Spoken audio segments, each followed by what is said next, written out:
aconsejas no perder la esperanza. La pérdida de la esperanza implica cerrarte a la posibilidad de que algo mágico pueda suceder en tu vida.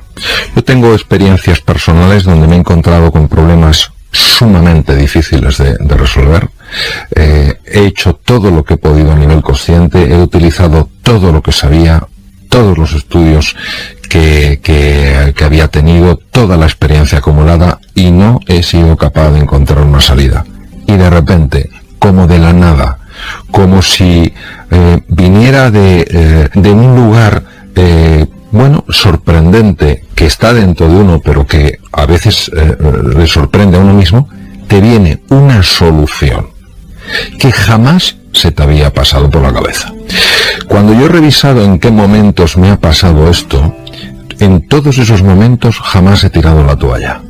Es decir, no me salía nada, no encontraba la solución, seguía buscando, seguía peleándome, seguía preguntando, seguía reflexionando, y constantemente me encontraba con una emoción muy dura, que es la frustración. La frustración es que no consigues, por más que lo intentas, aquello que quieres. Y la sensación que yo tenía es que aquello era inútil, que aquello no servía para nada, que mañana sería igual que hoy, y que pasado mañana sería también igual que hoy, y que el futuro sería igual que hoy.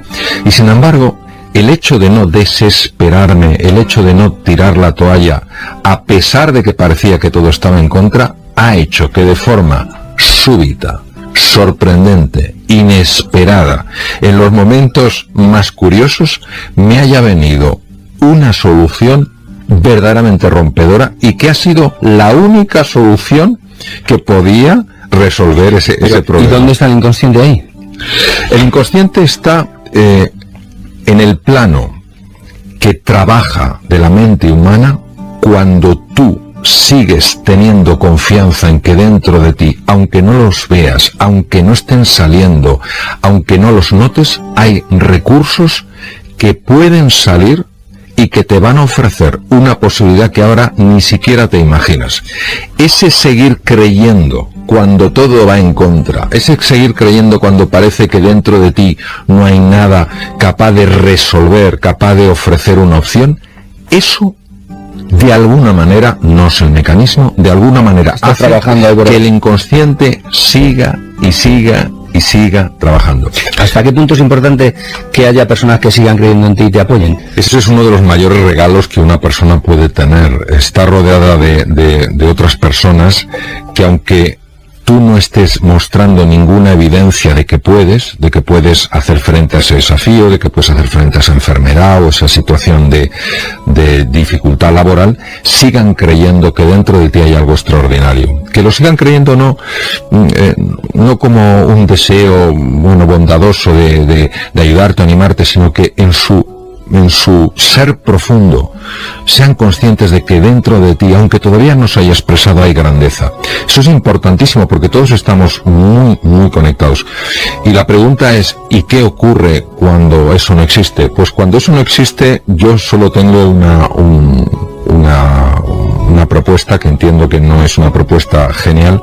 La propuesta es que seas tú el doble de amigo de ti mismo. Cuando hablamos de esperanza, no estamos hablando de que las cosas salgan exactamente como yo quiero, porque eso genera muchísima ansiedad, ya que si las cosas no están saliendo como yo quiero, pues me pongo nervioso y me frustro, ¿no?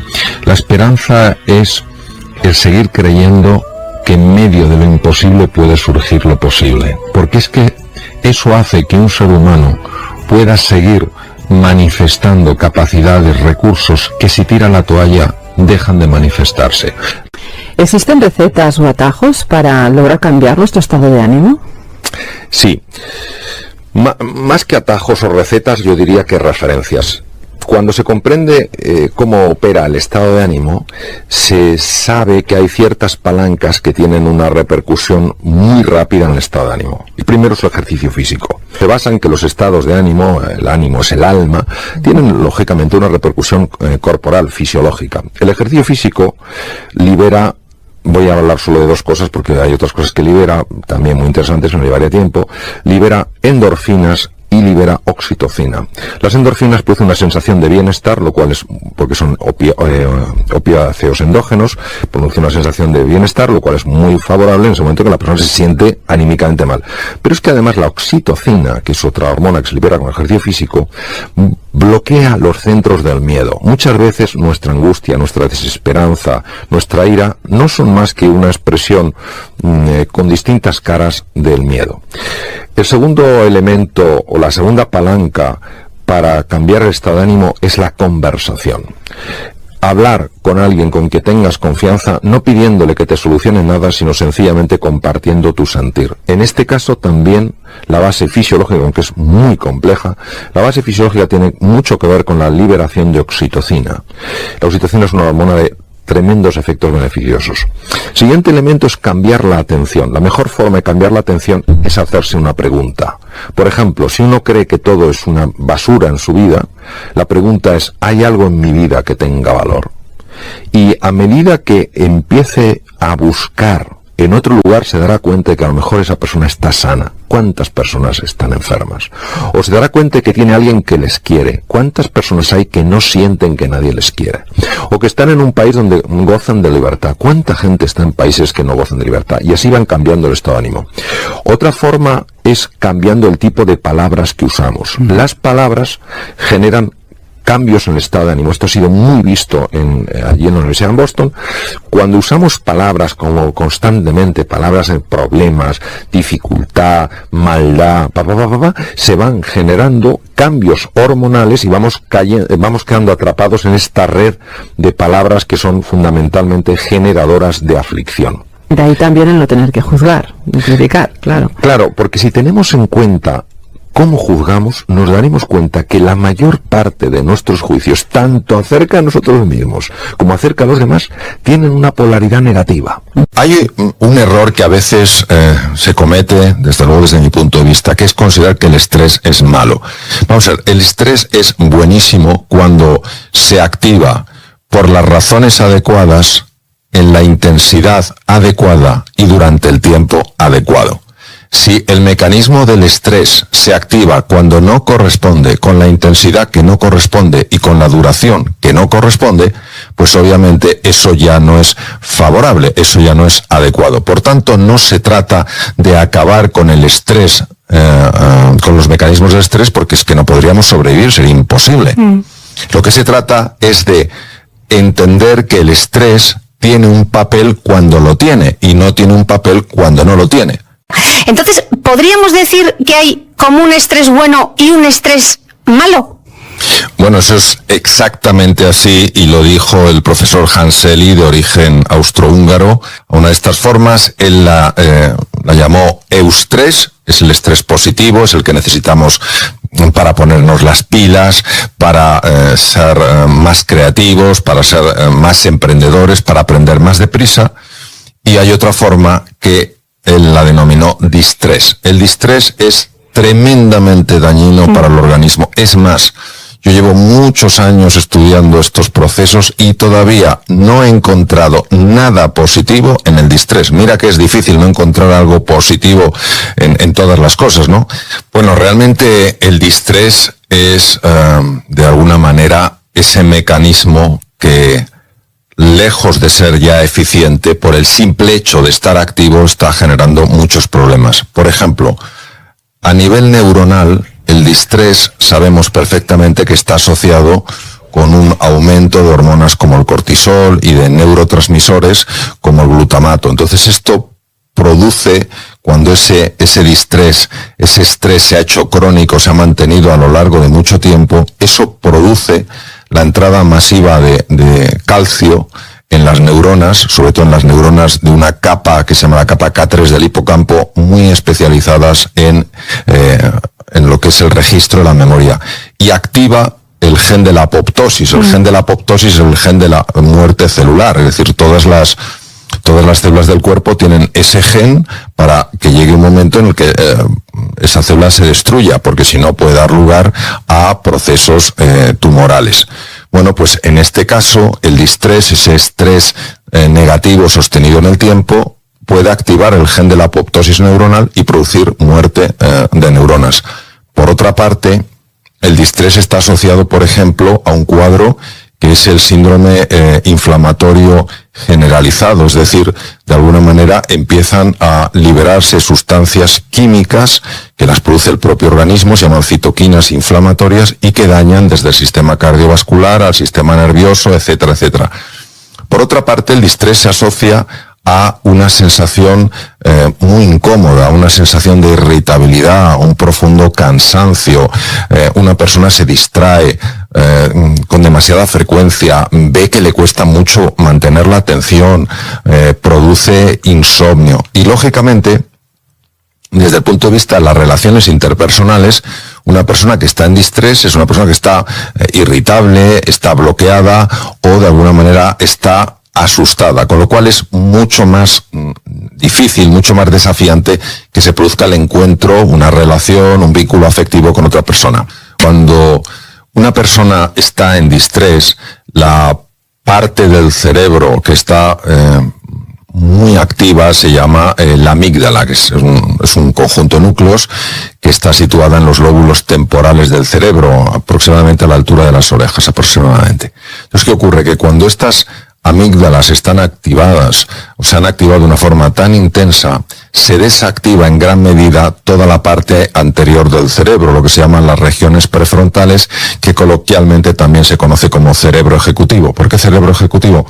Pues porque es lo que necesitamos para funcionar eficientemente en la vida, es decir, mi capacidad de estar atento a lo que pasa, mi capacidad de tomar buenas decisiones, de analizar las cosas con rigor, de ser más creativo, de ser más emprendedor, de posponer la recompensa y esforzarme para obtener un premio después. Mi capacidad de socializar está tremendamente influida por estas regiones anteriores del cerebro. Pues precisamente cuando una persona está en distrés, estas regiones reciben menos sangre, con lo cual la eficiencia baja. Es decir, una persona perfectamente capaz, perfectamente o de sobra inteligente, se ahoga en un vaso de agua, porque lo que está viviendo no es que eso sea un vaso de agua, es que es un océano. En el libro tú hablas fundamentalmente de dos tipos de estrés que me gustaría que nos los explicases. Hablas de un estrés que se llama el homeostático y otro que es el alostático.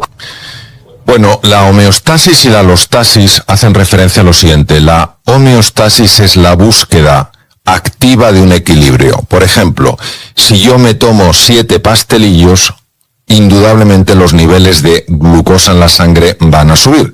¿Qué pasa? Que los niveles de glucosa en la sangre altos perjudican muchísimo, por ejemplo, a 3 tipos de células. A las neuronas no pueden soportar estos niveles tan altos de glucemia, de glucosa en sangre. Al sistema de defensa, los glóbulos blancos se sienten, digamos, para entendernos, muy agredidos por estos niveles de glucosa. Y, por ejemplo, a los fibroblastos, que son los que tienen que cicatrizar las heridas. Por eso en una persona diabética hay que esperar más tiempo para quitarle las grapas después de hacerle una incisión del tipo que sea. ¿Cómo sabe el organismo cuál es el nivel adecuado de glucosa? Porque tiene como una especie de termostato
homeostásico, es decir, el organismo sabe qué niveles de glucosa ayudan a las células y cuáles son perjudiciales.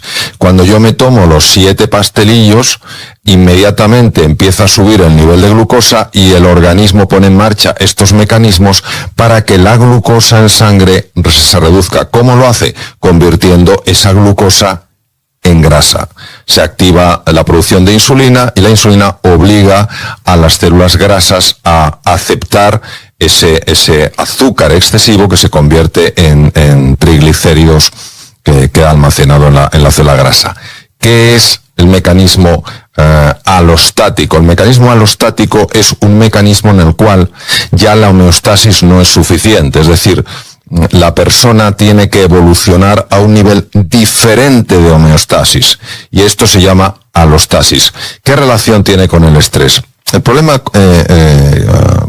de la alostasis con el estrés es el siguiente.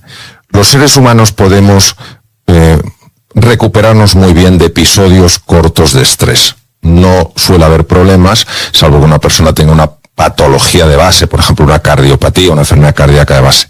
El problema es que cuando las situaciones de estrés son muy habituales, muy frecuentes y no hay episodios de recuperación, episodios de renovación del organismo, se acumula esto que se llama carga alostática, es decir, de alguna manera el organismo no consigue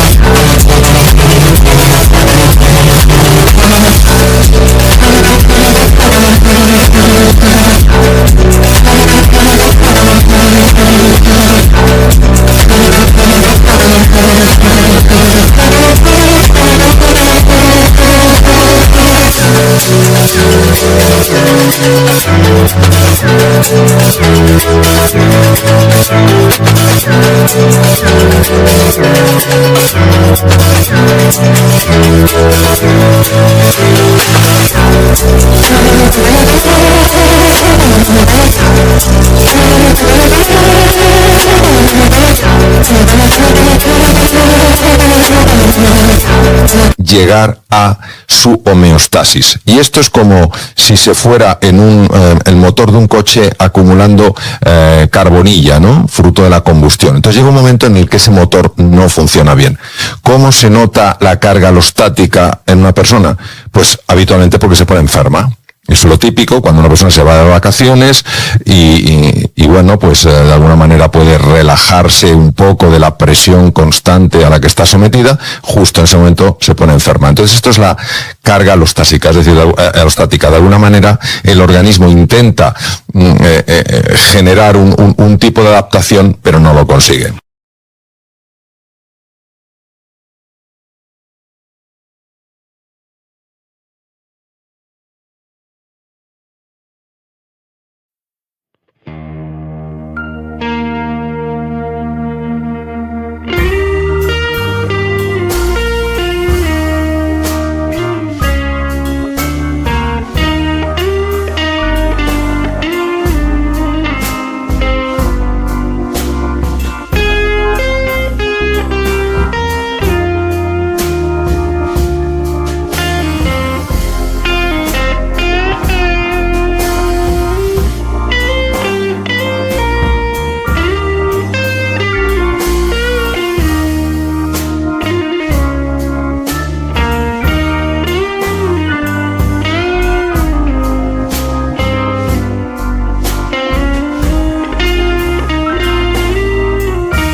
Thank you.